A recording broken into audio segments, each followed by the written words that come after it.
Bonsoir à tous et à toutes. Merci beaucoup d'être venus à cet hommage exceptionnel à une figure qui nous a quittés il y a peu.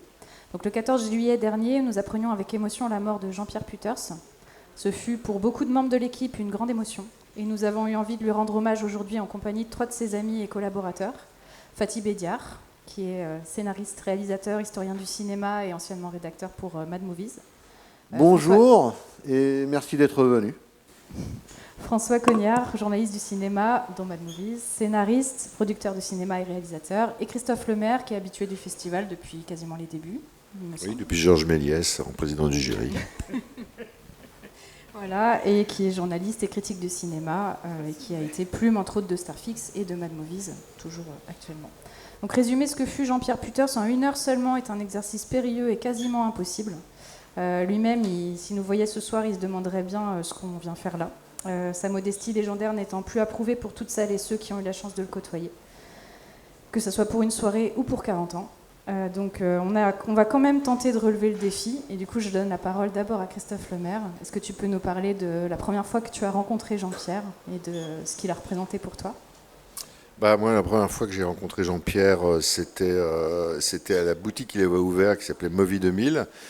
Et à l'époque, Mad Movies, c'était un fanzine de cinéma fantastique tiré à très peu d'exemplaires. Ce fanzine, je l'ai découvert dans un festival de cinéma qui avait lieu à Paris tous les ans, qui était patronné par l'Écran Fantastique, donc festival qui avait lieu au Rex, qui est un des plus grands cinémas, peut-être le plus grand cinéma de France aujourd'hui.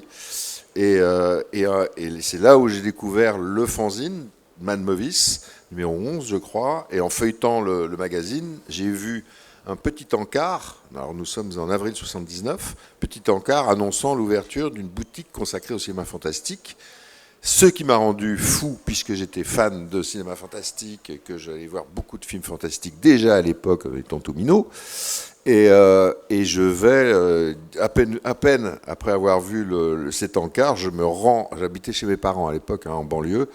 Je me rends à l'adresse indiquée et là je tombe, j'essaie de faire la version courte, je tombe sur Jean-Pierre Püters qui était en train de peindre le logo de la boutique Movie 2000, il était en train de passer une seconde couche.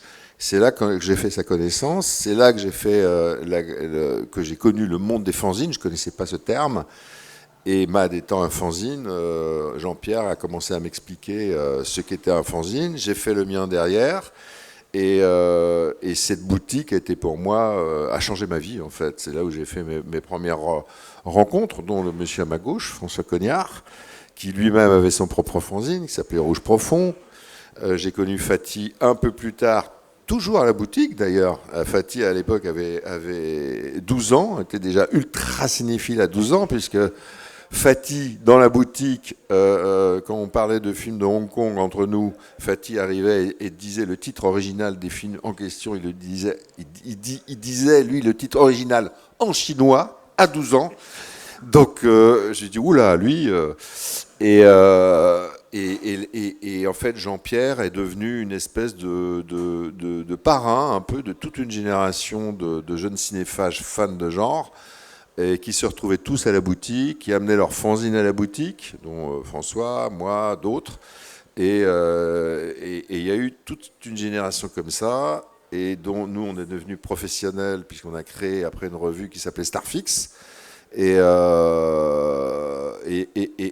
tout en étant un Starfix, qui était une revue vaguement concurrente, on pourrait dire, de Mad. En tout cas, moi et François, on était restés très proches de Jean-Pierre. On allait toujours à la boutique et il nous filait le Mad chaque numéro. Puis moi, j'étais amené après à travailler à Mad en faisant des piges, plutôt après Starfix, à faire quelques piges. Et là, j'en fais encore aujourd'hui, puisque je suis aujourd'hui au festival et depuis 13 ans pour faire un compte-rendu pour Mad Movies, qui a changé depuis. Ça, c'est une autre histoire. Donc, j'ai essayé de faire la version courte de chez courte. La version Extended Cut devrait durer 50 ans, donc on n'a pas le temps. Donc voilà. Et Jean-Pierre restait quelqu'un de proche, mais je l'ai beaucoup connu, surtout au début. Et j'étais amené à le croiser avec François de nombreuses fois, en passant à la boutique Movie 2000, qui est devenue après une autre boutique, Metaluna Store, qui existe toujours à Paris, dans lequel à un moment Jean-Pierre avait des affinités, et puis voilà quoi. Mais il était très important pour nous. Et on a commencé tous à écrire un peu. François a commencé sa carrière de journaliste, puisqu'il est devenu producteur après, il va l'expliquer. Il a commencé à écrire ses premières piges dans Mad. Et en fait, je le dis souvent, et Fatih est d'accord avec ça, c'est-à-dire que pour nous, il a été un peu notre Roger Corman de l'écriture, c'est-à-dire qu'il nous payait étrangement. Des fois bien, des fois mal, avec des chèques de la boutique. C'est une longue histoire, je raconte tout ça dans le dernier Mad Movies. Mais on l'adorait parce qu'il était... C'était un fils du peuple, quoi. C'était un prolo qui a créé ce fanzine qui est devenu professionnel. Il l'a créé parce qu'il voulait se faire des amis. Donc nous, on est devenus ses amis, et d'autres aussi par la suite. Et moi, je le voyais, quand je le voyais moins, Fatih, qui a travaillé à Mad Movies à une certaine période, le voyait plus. Donc on a connu Jean-Pierre un peu séparément, chacun, quoi. Donc je ne sais pas comment résumer ça, c'est une version vraiment courte là. Mais il a été très important pour nous, et voilà. Donc passer la parole... Et toi, François, du coup, tu l'as rencontré dans quelles circonstances ? Pareil, je me suis pointé à la boutique et je regardais dans les rayonnages. J'étais tombé sur une petite affichette de Profondo Rosso de Dario Argento, l'affichette espagnole. Et j'ai entendu derrière moi « Ah !» Je me suis retourné, c'était Christophe Lemaire qui avait découvert en même temps que moi la petite affichette et qui voulait se la procurer. Oui, et tout ça sous l'œil de Jean-Pierre, oui. mais qui représentait, mais tu as très très bien résumé, c'était un guide pour nous. C'était un guide pour nous. Moi, j'avais perdu mon père très jeune, je montais à Paris, et je lisais ce mec dans Mad Movies, et en plus, il avait une plume très agréable. Il parlait vachement bien des films qu'on mettait parfois du temps à voir, parce qu'à l'époque, Oui. il découvrait des films dans des festivals, en Espagne, en Italie ou ailleurs. Et nous, on restait sur ces paroles, sur ces phrases, hein, sur ces descriptions pendant des mois. Et il savait bien nous faire tenir en attente comme ça. Donc, c'était vraiment un sorte de père putatif, oui, on peut le dire, à l'époque. Un guide, et on a tous besoin de ça. Souvent, on a un prof comme ça. On a un prof de littérature ou un prof d'histoire, etc. Lui, c'était notre prof de cinéma bis. Oui. Et sauf que on n'était pas du tout obligé de venir en classe régulièrement, et qu'on partageait beaucoup sur le cinéma. Donc on était très respectueux. Mais en même temps, c'était quelqu'un d'assez... de très abordable, qui avait un humour déchaîné. Et voilà, donc j'ai connu un peu dans les mêmes circonstances que Christophe. On a monté Starfix ensuite, mais on a gardé le lien avec Jean-Pierre. Et ensuite, on l'a retrouvé plus tard, vers la fin de sa vie, où il était amoindri par une sale maladie. C'était le Parkinson, pardon. Mais bon, on se marrait toujours bien, et il était toujours aussi déchaîné, il était toujours aussi drôle. Et surtout, moi, je l'ai connu à la fois dans sa boutique, mais aussi dans sa boulangerie, parce que c'était un pâtissier, c'était un boulanger-pâtissier avant d'être un journaliste de cinéma de genre, quoi. Et je me souviens être allé dans sa boulangerie, j'étais un môme et tout, à 16-17 ans, et je l'ai vu derrière me tendant une baguette ou un éclair au chocolat, je ne sais plus. Et j'avais du mal à lui avouer ma passion et d'être pas trop lourd, quoi, comme on est dans ces moments-là. Mais puis lui était un peu timide, c'était un garçon assez timide aussi au départ, Jean-Pierre. Oui. Donc, mais on s'est quand même trouvé. Et puis rapidement, il a vu qui on était, qu'on avait envie d'écrire, qu'on le faisait dans des fanzines, qu'on avait nous aussi un certain sens de l'humour. Et nous a filé les opportunités pour écrire dans Mad Movies. Voilà. Et moi, j'ai commencé par des critiques de films qui sortaient en VHS, en vidéo à l'époque. Hein. Et le nom de la critique qu'il avait trouvé, il en était très très fier. Ça s'appelait Vidéo et débat. Haut et bas, et débat écrit comme un débat. Et il était vachement fier de ça. Je dis ouais, c'est super. Et ensuite, voilà, j'ai travaillé avec lui pendant quelques numéros. Et ça nous a vachement... c'était une formation pour Starfix aussi. Donc voilà, c'était un chic type passionné, travailleur. Encore le nombre de bouquins qu'il a fournis, c'est assez dingue. Et qui a beaucoup fait pour ce pourquoi on est là aujourd'hui, quoi. C'est dingue. Ça a été vraiment un des traceurs de cette culture. Une époque où c'était pas simple, où c'était encore un peu transgressif, où on avait peu de gens à ses côtés.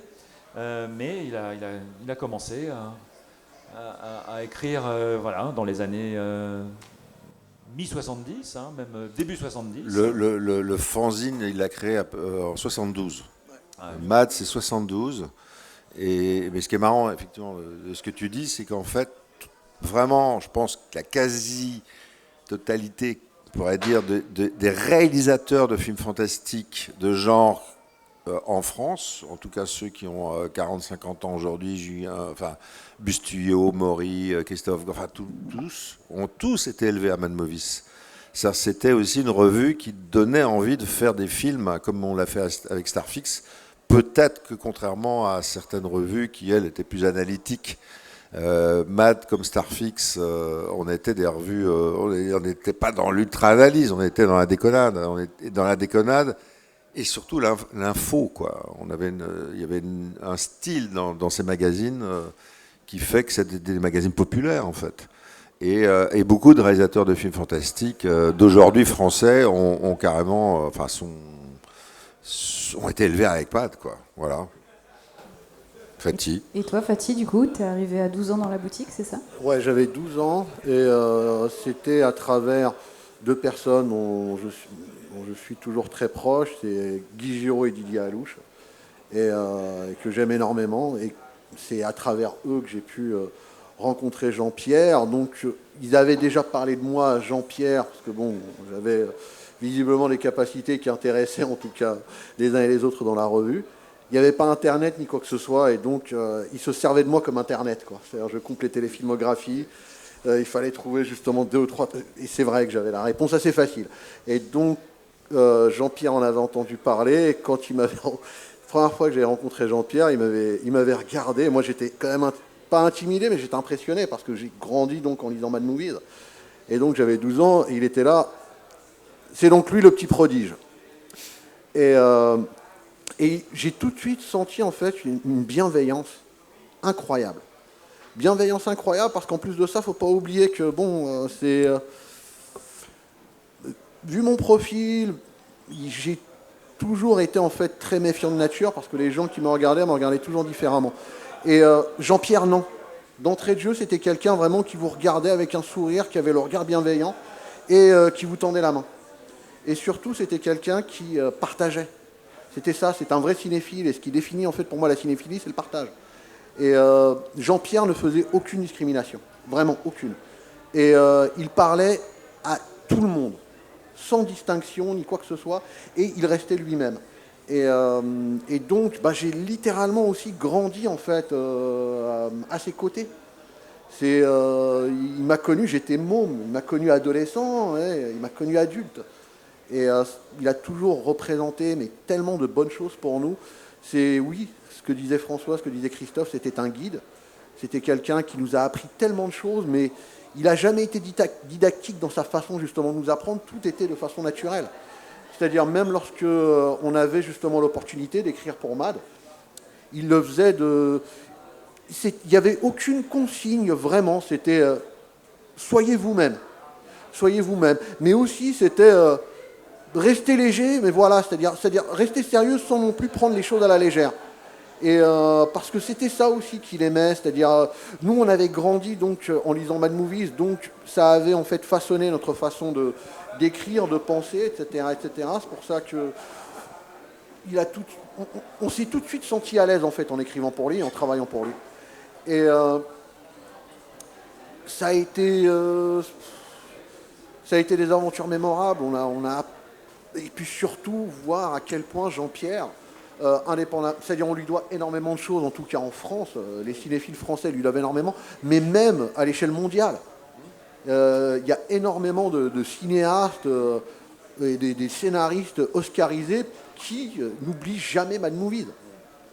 Tarantino n'a jamais oublié Mad Movies. Roger Avary, il était très affecté quand je lui ai appris le décès de Jean-Pierre. Parce qu'il a dit c'était Jean-Pierre Puters qui nous a littéralement donné notre première couve dans Impact, avec Pulp Fiction et Killing Zoe. Et cette couverture-là, vraiment, elle représentait beaucoup de choses pour eux, quoi. Voilà ce qu'ils sont devenus. Mais ça a été aussi d'autres cinéastes qui le respectaient énormément. Joe Dante, c'était son camarade. D'autres aussi, justement, au sein de la communauté cinéphile internationale, respectaient Jean-Pierre. Jean-Pierre, son style, en fait, que l'on adore, c'était un style, en fait, qui était aussi inspiré de Forrest J. Ackerman, qui était le créateur de Famous Monsters of Filmland. Quand on lisait les textes de Uncle Forry, c'était drôle, extrêmement drôle, mais on apprenait énormément de choses. Et puis surtout, on avait envie de voir les films. Et Jean-Pierre, c'était ça. Jean-Pierre, c'était ça. Et il a été super parce que surtout pour nous qui... c'est-à-dire, c'était ça aussi. C'est-à-dire, on n'avait pas l'ambition d'écrire, on avait juste envie d'écrire. Et Jean-Pierre, justement, il nous donnait cette opportunité-là. Et surtout parce qu'on se retrouvait, justement, quand on lisait Mad Movies, on s'était reconnus, c'était devenu notre paroisse. Et surtout, c'est qu'elle était, en fait, radicalement différente et tout de la presse française de l'époque. C'est-à-dire, nous, on n'était pas fans, en tout cas, moi, à titre personnel, après, je laisserai François et Christophe dire ce qu'ils ont. Moi, j'ai toujours détesté les cahiers. J'ai toujours détesté Télérama. J'ai toujours détesté Positif. Parce que ces gens-là, en fait, avaient transformé les salles de cinéma en tribunal culturel. Genre, c'était on condamne. Hein, voilà. C'était on condamne, on critique, avec ce qu'il y avait de plus péjoratif. Les gardiens du temple. Voilà, c'était ça. Et nous, par définition, et pour rester dans la même logique, nous, on défendait. C'était comme si on était devenus les avocats de ces cinéastes qui se faisaient justement détruire dans ces revues-là. Et ça a été quelque chose de particulier, parce que Jean-Pierre, lui, mais de façon naturelle, en lisant ce qu'il a fait, on regardait le verre à moitié plein, on ne le regardait pas à moitié vide. On appréciait le film pour ce qu'il est. On ne le critiquait pas pour ce qu'il aurait dû être. On appréciait le film pour ses qualités et ses défauts. Et surtout, c'était le partage. On partageait nos coups de cœur, on ne partageait pas nos coups de gueule. Et puis on restait ouvert, justement, à tous les cinéastes. C'était ça aussi, quand je disais qu'il n'y avait pas de discrimination, justement, aux yeux de Jean-Pierre, c'est que pour lui, il y avait un cinéma. Et il n'y avait aucune raison, justement, de faire de la discrimination, par exemple, entre un cinéaste comme, par exemple, Bertrand Tavernier ou un cinéaste comme Enzo Castellari. C'était une seule et même chose. Jean-Pierre n'aimait pas ghettoiser. Et Jean-Pierre, il aimait vraiment le cinéma de tout son être.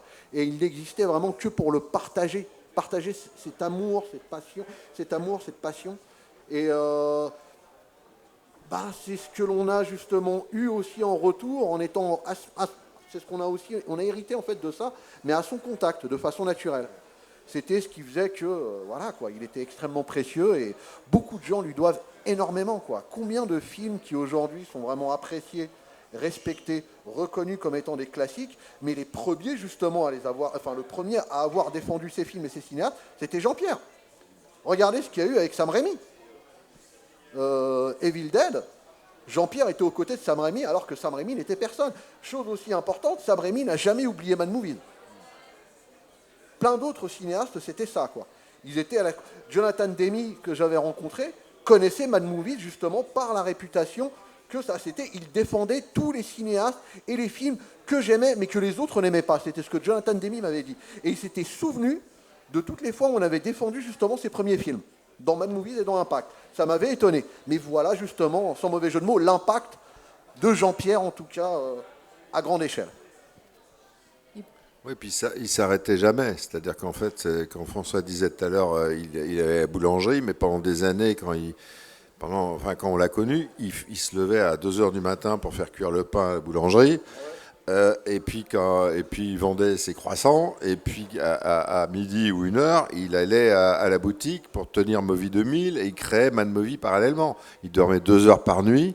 C'était un immense travailleur et qui a toujours créé. C'est-à-dire qu'en fait, il y a eu Mad, après il y a eu Impact, après il a fait le festival du film Super 8, qui était très important pour alors Super 8 qui n'existe plus aujourd'hui, mais qui a duré au moins 7 ans.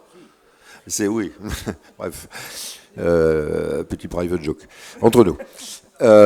Et après, il a arrêté Mad Movie, qu'il a revendu parce qu'il en avait un peu marre ou je sais pas quoi. Et puis il a regretté. Alors du coup, il a créé un autre magazine qui s'appelait Metaluna. Il a créé la boutique Movie 2000. Il a créé une autre boutique, Metaluna Store. Il a coproduit des films, des longs métrages avec Metaluna. Il n'a jamais arrêté. Et quand il était atteint de Parkinson, il y a encore, je crois que la dernière fois que je l'ai vu, c'est il y a 3-4 ans, il arrivait à Metaluna Store, c'était Jerry Lewis, il nous faisait rire, il arrivait, il avait Parkinson, il tremblait des jambes, il tremblait des pieds, il arrivait avec un marteau et des clous, et il voulait fabriquer des meubles.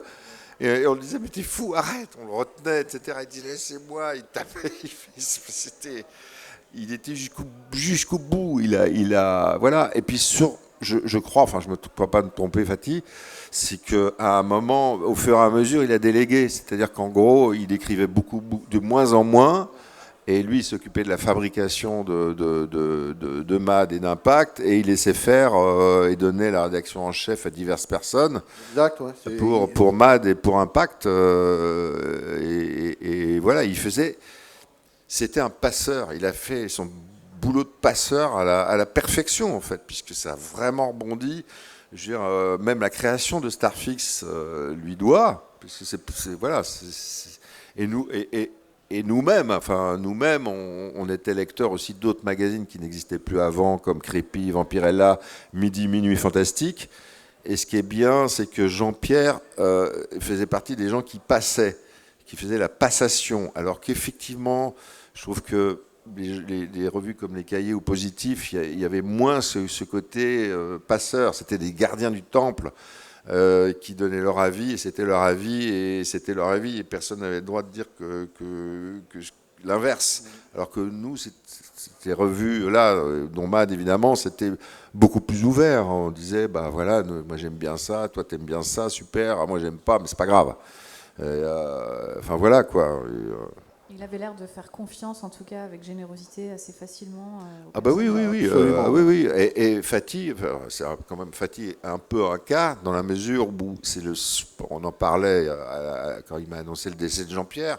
On est resté longtemps en ligne, et Fatih était quand même le seul journaliste, entre guillemets, en France à avoir commencé à écrire dans Mad en étant mineur. Donc il a commencé, il avait même pas le droit de signer parce que. Non, je pouvais voilà, pas. Je te laisse dire. Voilà. C'était des initiales ou alors j'avais travaillé en fait sans être crédité.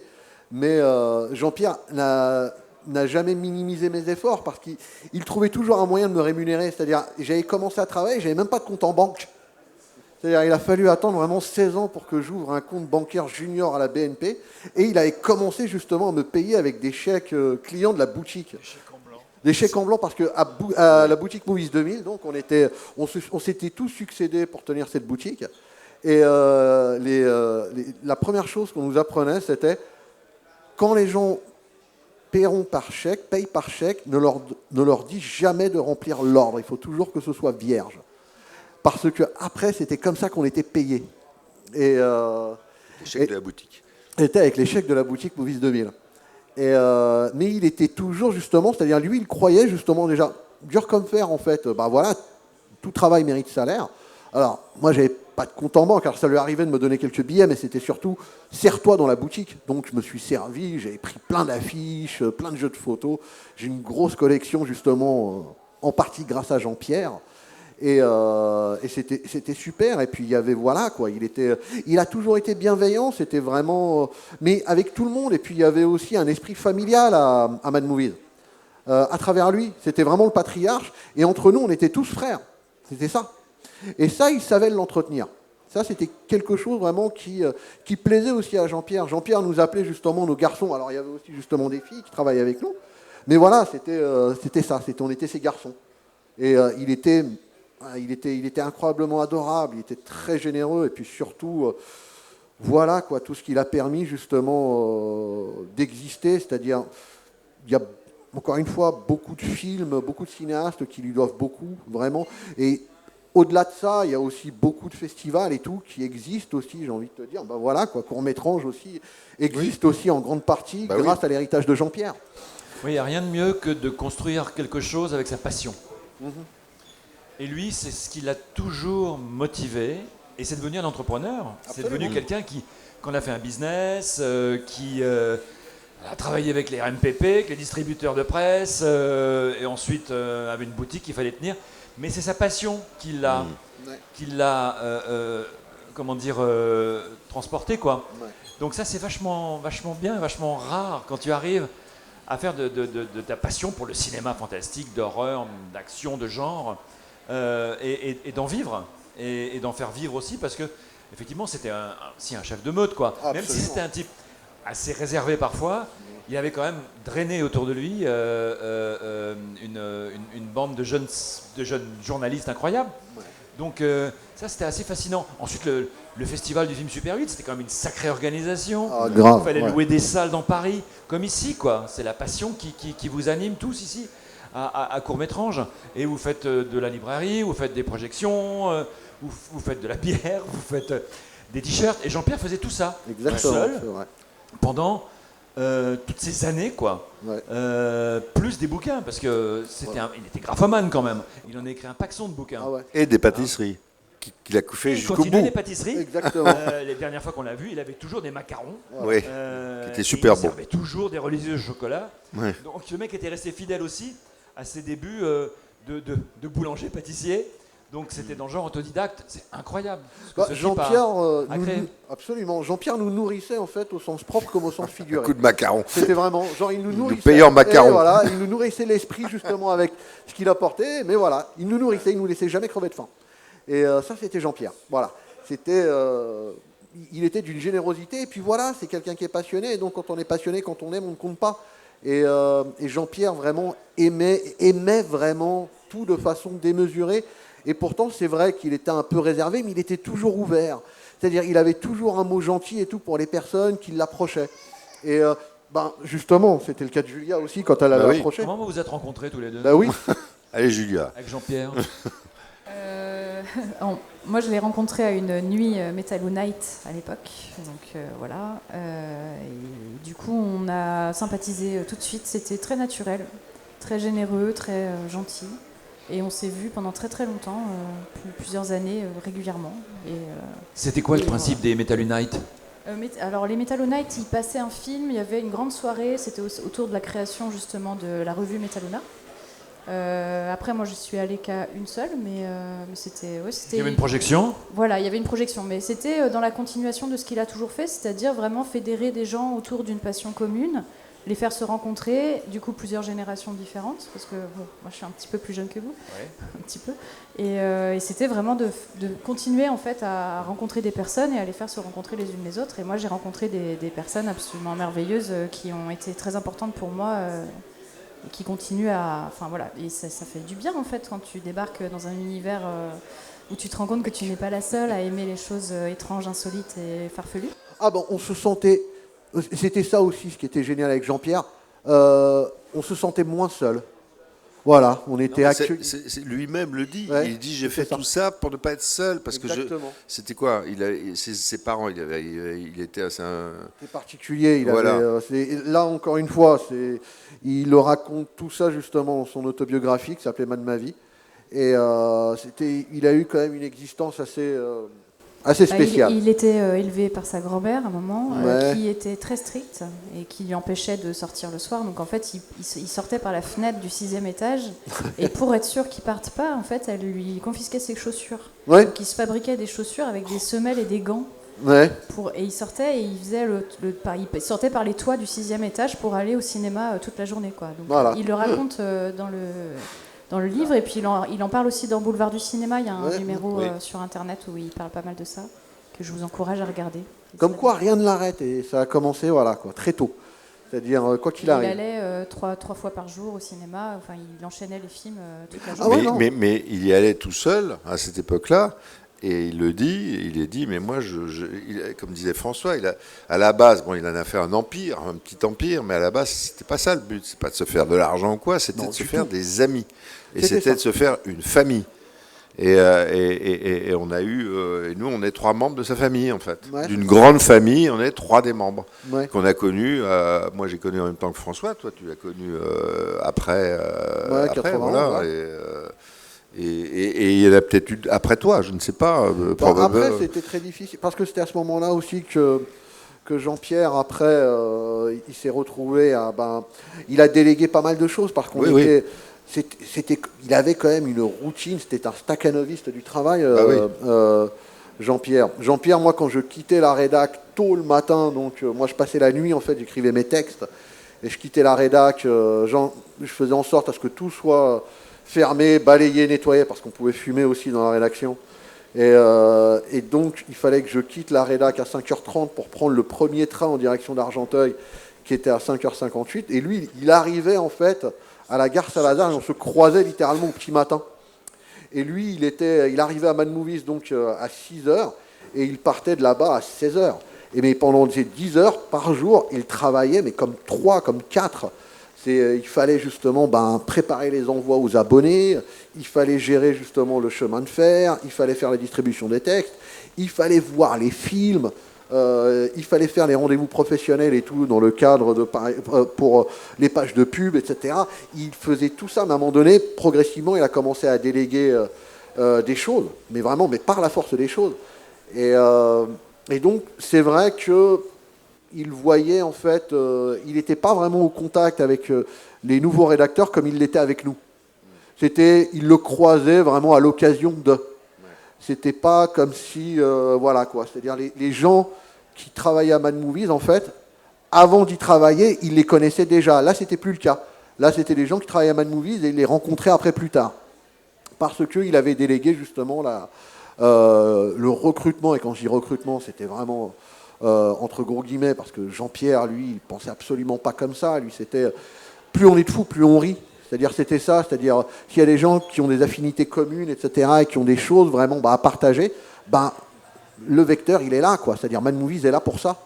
Et donc, oui, et puis ça a duré, quoi. C'est-à-dire jusqu'en 2000. Après, en 2000, il a vendu le magazine, quoi. Et là, après, c'était autre chose. Là, le magazine avait passé de main et tout le reste. Oui, sauf que comme tu me disais, il l'a regretté, mais du coup, il a rebondi en créant le magazine Metaluna, en participant, je crois, à la création de la boutique Metaluna, en produisant des films, et il est reparti comme en 40. Il est rebondi, etc. En même temps, il pouvait pas rester chez lui, c'est-à-dire quand il avait vendu le magazine, on n'arrivait pas à le croire. Et c'était là, je dis, tu prends ta retraite, nous, on n'y croyait absolument pas. C'était pas possible. Et chose aussi... après, quoi. C'est-à-dire, Jean-Pierre, il m'a confié, justement, sur le tard, qu'il avait regretté de vendre le magazine. Il l'avait vraiment regretté. Oui, mais je crois que c'est un peu son corps qui l'a lâché aussi. Hein. Ouais, à mais... un moment, il n'avait plus la force. Il était encore... mais plus tard, François, il avait encore la niaque pour le faire. Dans sa boutique, il y avait un petit cabinet où il entrait, il sortait, il faisait des tirages photos aussi. Ouais, il tirait plein de photos de films fantastiques ou d'horreur de l'époque, qui vendait ensuite à ses jeunes clients. Et il était toujours en action.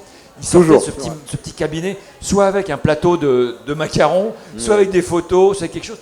C'était un mec qui n'arrêtait jamais, effectivement. C'est vrai. Donc à un moment, voilà, quoi, tu fatigues un peu. Non, mais c'est vrai.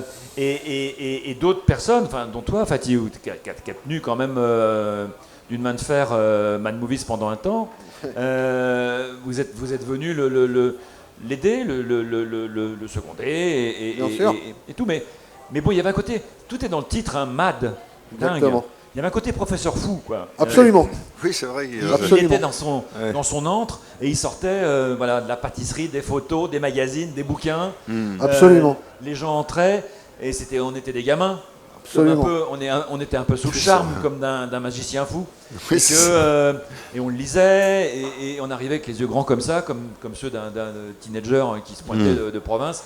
Et on passait des heures avec lui, même si c'était quelqu'un qui n'était absolument pas non plus dans la... c'était quelqu'un de discret aussi, c'était pas quelqu'un d'envahissant. Ouais.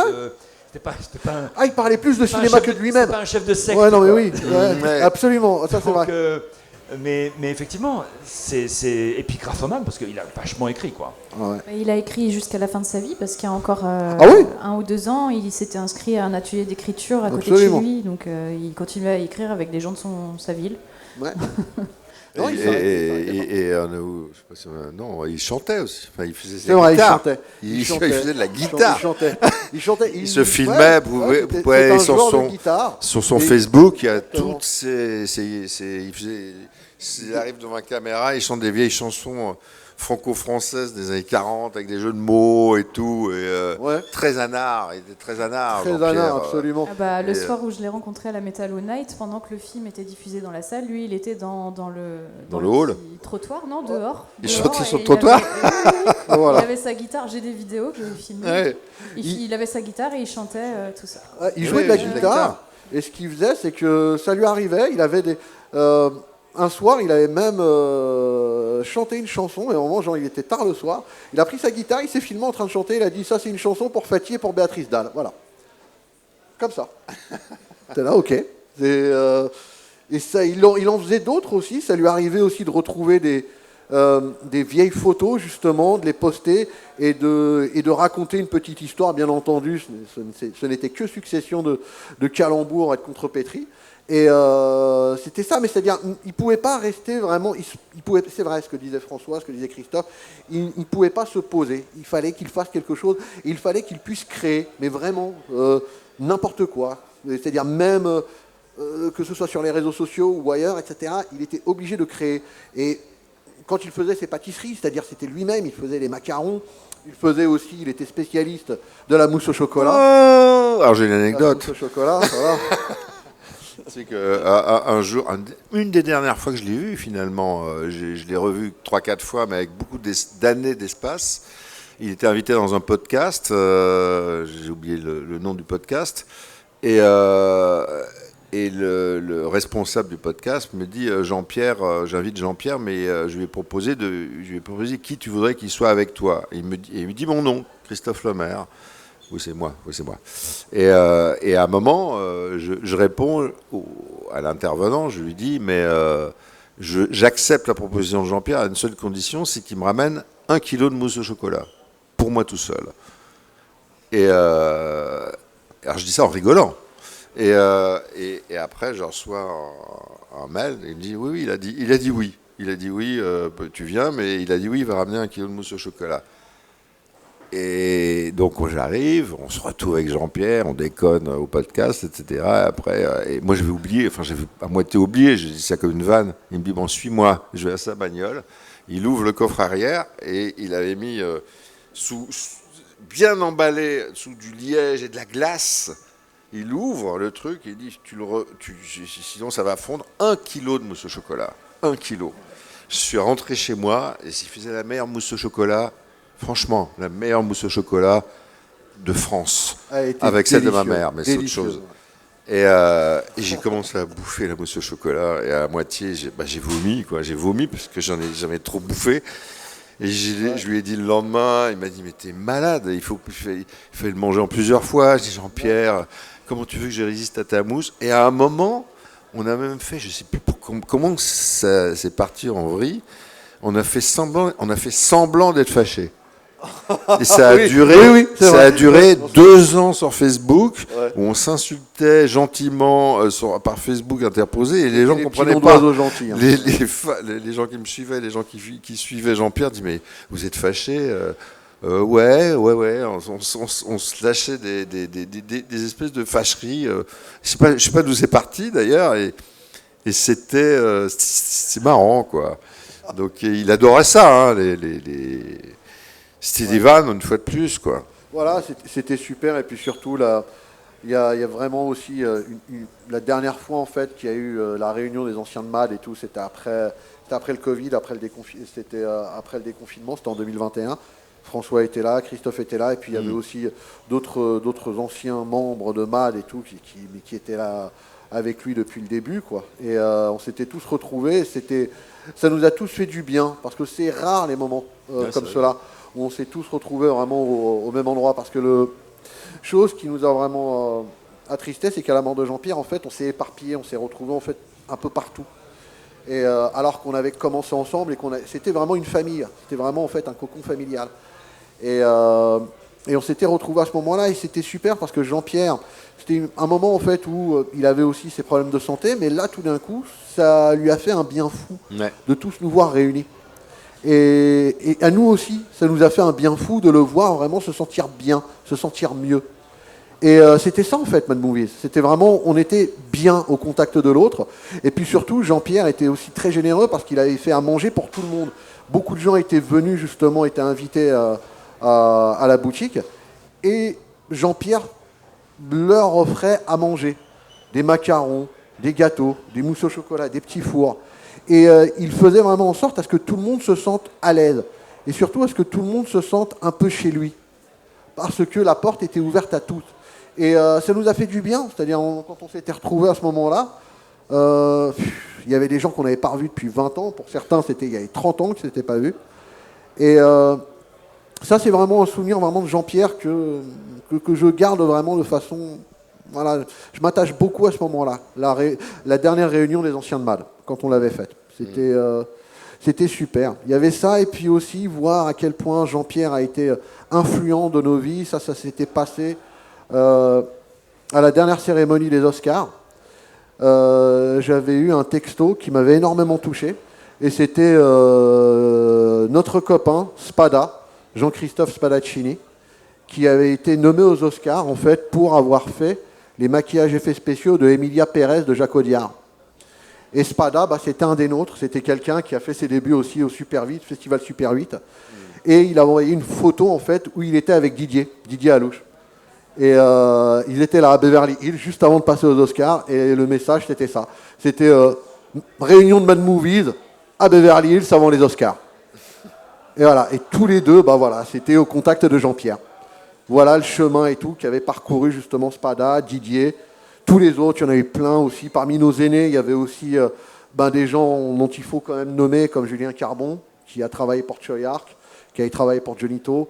Il y a eu aussi Christophe Turpin, qui a commencé à MAD et qui a écrit... Benoît Lestan, qui était le plus grand spécialiste en effets spéciaux, effets spéciaux de maquillage. C'était un très bon ami et qui a commencé à 17 ans à faire ses premiers effets de maquillage sur moi d'ailleurs, et qui a dans la foulée a fait une rubrique qui s'appelait, je ne sais plus comment, où il expliquait comment on pouvait concevoir des effets spéciaux de maquillage gore. C'était la première fois qu'on lisait ça en France, c'était dans MAD. Et Benoît est devenu après, il est comme toi, c'est-à-dire qu'en fait il avait 17 ans, il a commencé à faire un film d'horreur à 17 ans et on ne savait pas comment le payer parce qu'il n'avait pas l'âge d'être payé sur un film de Jean Rollin. Et après il est devenu le plus grand spécialiste et qui a fait tous les gros films, des pubs, des films, de tout. Martyr. Et surtout qui a fait son dernier maquillage sur Martyr, et après il s'est donné la mort pour diverses raisons. De façon tragique, mais voilà. De façon tragique, mais Martyr a été le summum de sa carrière, et il a eu le temps de voir le film. Voilà, et puis après, justement... Et il a commencé à MAD. Exactement. Ouais, parce qu'en plus de ça, regarde, Spada, il a aussi révolutionné l'histoire du cinéma. Les effets spéciaux qu'il avait fait pour Irréversible. C'est à lui que vous devez la scène de l'extincteur. Voilà. Et ça a été repris. Et le cadavre des rivières pourpres. Voilà, il avait fait ça. Ça avait impressionné tout le monde. Mais voilà, il y avait aussi d'autres personnes comme Alexandre Naon, qui est devenu scénariste, qui a écrit Two Days in Paris, Two Days in New York et tout pour Julie Delpy. Christophe Turpin qui avait écrit Jean-Philippe avec Johnny Hallyday. Il y a eu, bien entendu, il y a eu Busti et Maury. Il y avait qui d'autre? Il y en avait plein. François, qui a produit les films de Kate Forzani, qui avant Starfix a commencé avant Kamad. On disait ça tout à l'heure, mais voilà. On doit tous énormément à Jean-Pierre, c'est-à-dire Il nous a réunis, ça aussi, voilà. James Lucien, Jimmy Frachon, l'un de nos anciens, enfin voilà, quoi. Qui lui disait ce que Jean-Pierre nous a apporté était inestimable parce qu'il nous a tous réunis. Et c'est pour ça que je disais notre Roger Corman. Roger Corman. Parce que chez Roger Corman, c'était pareil. Absolument. Roger Corman, c'est une métaphore, mais Roger Corman a fait débuter Francis Coppola, James Cameron, qui étaient dans les recoins des studios en train de faire des secondes équipes sur des séries B obscures, etc. Ouais, mais ils donnaient leur chance. Ils ne les payaient pas vraiment bien, mais ils leur disaient je vous paye mal, mais vous faites ce que vous voulez. Exactement, c'est ça. Jean-Pierre faisait ça, c'est vrai. Jean-Pierre faisait ça, et puis surtout, ce qui était vraiment, c'est qu'il était toujours encourageant. Toujours encourageant. C'est-à-dire, il voyait toujours le verre à moitié plein. Mais toujours. Et surtout, c'est quelqu'un qui, depuis que je l'ai connu, il m'a connu enfant, adolescent et adulte, il n'a jamais levé la voix sur quiconque. Jamais il a gueulé. Ah oui, je n'ai jamais entendu Jean-Pierre gueuler. Non, même lorsque c'était justifié qu'il puisse pousser une gueulante, il ne l'a jamais fait. Ça, c'est incroyable. C'est de toutes les personnes vraiment avec qui j'ai travaillé, c'était peut-être la seule personne et tout que je n'ai jamais vu hurler sur quelqu'un ou être médisant envers quelqu'un. Jamais. Jamais. Et c'était tout à son honneur. Et puis, chapeau quand même, parce que Mad Movies est toujours là.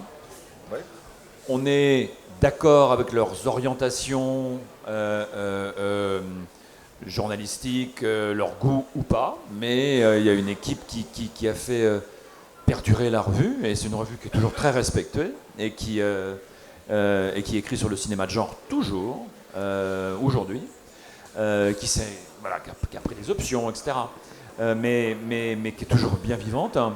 Je ne sais pas où est la boulangerie, si elle est toujours boulangerie à la mode Piquet-Grenelle, je ne sais pas si elle est toujours là. Non, justement, le truc est très étrange avec Jean-Pierre, c'est que je l'ai connu dans toutes les conditions que tu viens de dire, Fatih, mais je ne le connaissais pas vraiment intimement. Je n'ai jamais été chez lui, vraiment, sauf une fois dans sa dernière demeure.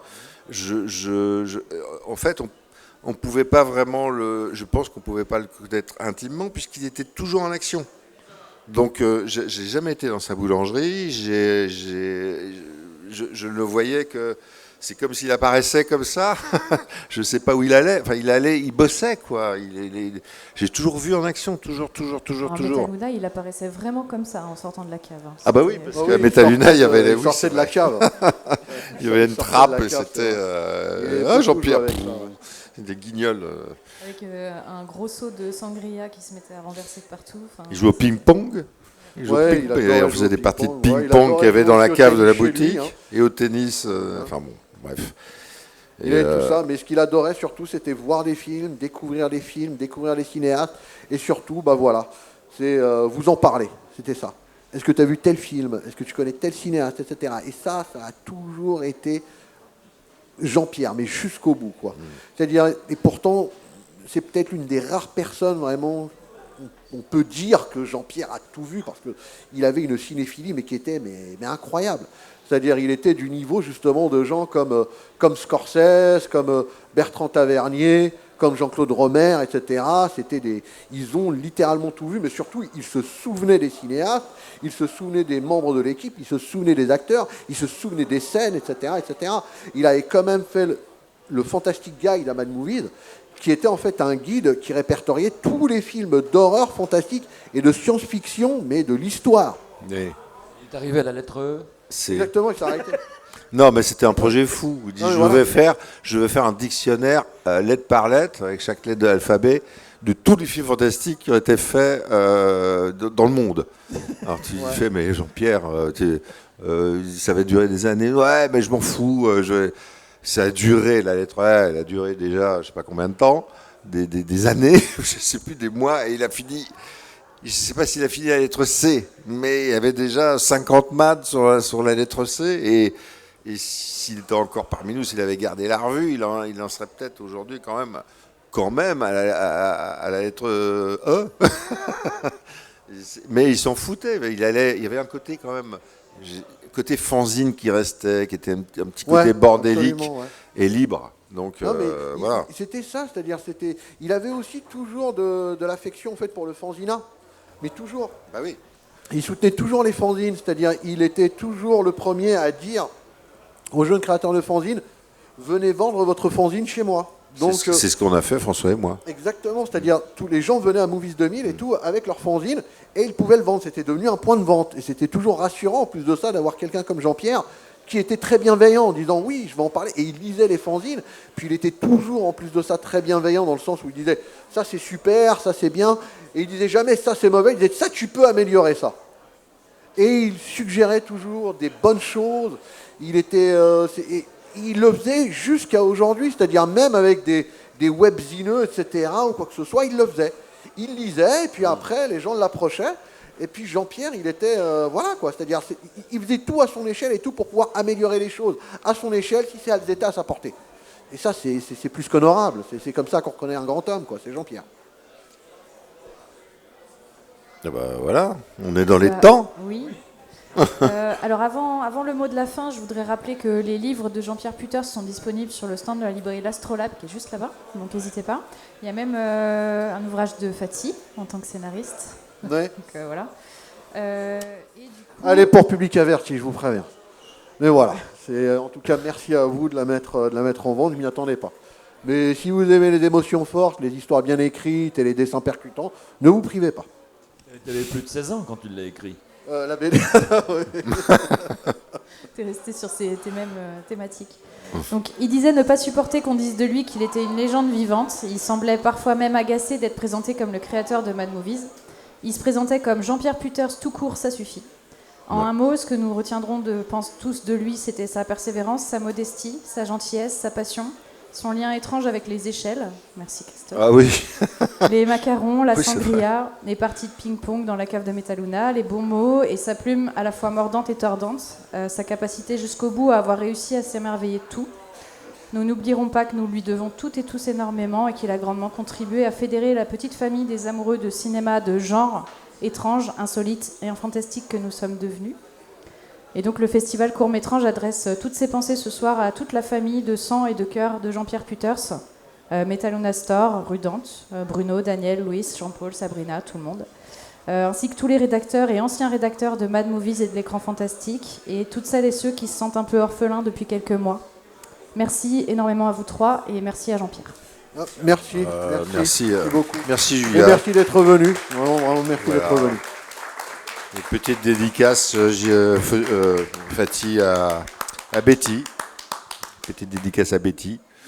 Donc voilà, qui était sa compagne. Voilà, sa compagne. Qui a œuvré, qui compte énormément pour nous. Qui a œuvré dans le Mad Movie c'est drôle, sous le pseudonyme de Super 8. Voilà. C'était Voilà. Betty, qu'on embrasse très fort. Et aussi à tous les autres copains qui ne sont plus là. Je pense aussi à des gens qui ont contribué à Mad Movies et qui sont morts trop tôt, comme Bernard Lehaut. Bah oui. Que Dieu ait son âme. Et puis aussi tous les autres camarades aussi qui étaient de la génération de Jean-Pierre, qui ont énormément œuvré, comme Jean-Claude Romer, comme Jean-Pierre Bioxou, Oui. comme tous ces gens-là, justement, qui ont énormément compté, mais vraiment. Et qui ont fait beaucoup pour vous, même si vous ne le savez pas. Mais ils étaient à l'origine de pas mal de choses. Et il est toujours là, il est là, et vous pouvez le lire anytime. Merci à vous. Merci.